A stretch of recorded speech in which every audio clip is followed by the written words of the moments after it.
Now to our GMA cover story, a mother's battle for her baby. Now, listen to this. A woman who offered to be a surrogate, giving birth to two babies, then discovering one of them was actually her biological child. We first saw the story in the New York Post, and Lindsay Davis is here with this incredible story, Lindsay. It really sounds surreal, right? And good morning to you guys. We're talking about two babies in the same womb, and both have two completely different sets of parents. One of the babies is Asian and the other is half white and half black. They are even slightly different ages.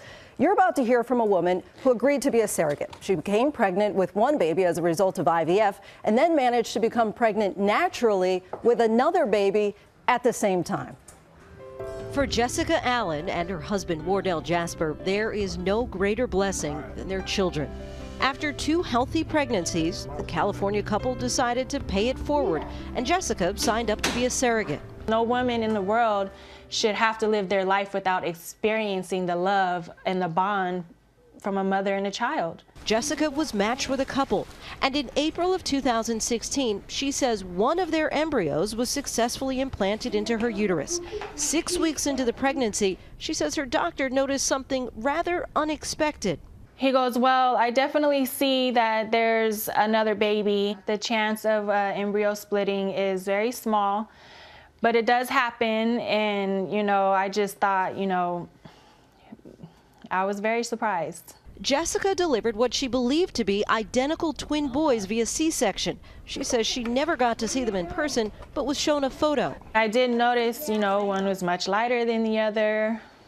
Obviously they were not identical twins. 1 month later, some shocking news. She says a DNA test confirmed the second baby was not a twin to the implanted embryo, but actually Jessica and her husband's biological son. It's called superfetation, and while rare, it occurs when a woman continues to ovulate after becoming pregnant, resulting in two babies with different gestational ages, and in this case, two different sets of genetic parents. I didn't even know I was pregnant with you. I carried my own child. I didn't know he was mine. Jessica says after a complicated process, she and Wardell got custody of their son in February. Now 10 months old, they say he's the piece that completes their family puzzle. And the concept of superfetation, essentially becoming pregnant while pregnant, is not all that rare in certain animals, but in humans it's said to be so unusual we're talking 1 in several million pregnancies. And Robin, this is the kind of thing Maury Povich would have a field day with, right? Like, yes. You are not the father, but you are the father of this one. That's true. Thank you, Lindsay. And our chief medical correspondent, Dr. Jennifer Ashton, is here. What? I know.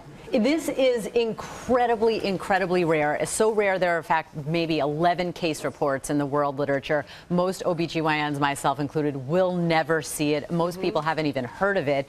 It has nothing to do with in vitro fertilization. That just happened to be a coincidence in this case. So really, I want people to know that you have better chance of being struck by lightning or winning the lottery than having this happen to you if you're a woman with a uterus. What's the medical reason that this doesn't happen more often? Well, so we don't understand how this could possibly happen because, to your question, as soon as conception occurs, there are processes that actually prevent the woman from releasing another egg. So in this case, the babies are conceived at different times. They're usually a couple of days to a couple of weeks apart. And as we heard in the piece, different eggs, in this case, different sperm, but definitely different sperm in terms of the timeline. Any risk to the woman? You have the risk of multiple gestations. So in this particular case, and in most cases, you're talking about twins. The risks are preterm delivery. Usually the second baby in this case will be born slightly premature. Then risks like high blood pressure, preeclampsia, anything that you can see with twins or triplets. Surrogacy, and this is just adding to the complexity of it at times. That's right. I mean, it's very complicated medically, legally, financially, emotionally. And then you get these rare cases here, but obviously very, very emotional. Had you heard of it? I would imagine you've heard of it. I mean, we've heard of it, but it is literally so rare. And this is where, again, the legal documentation, anyone going through surrogacy, they don't really have to worry about this, but you have to have that legal documentation in place. Good thing to keep in mind. All right, Jen, thanks so much. Well, hey there, GMA fans. Robin Roberts here. Thanks for checking out our YouTube channel. Lots of great stuff here. So go on, click the subscribe button right over here to get more of awesome videos and content from GMA every day, anytime. We thank you for watching, and we'll see you in the morning on GMA.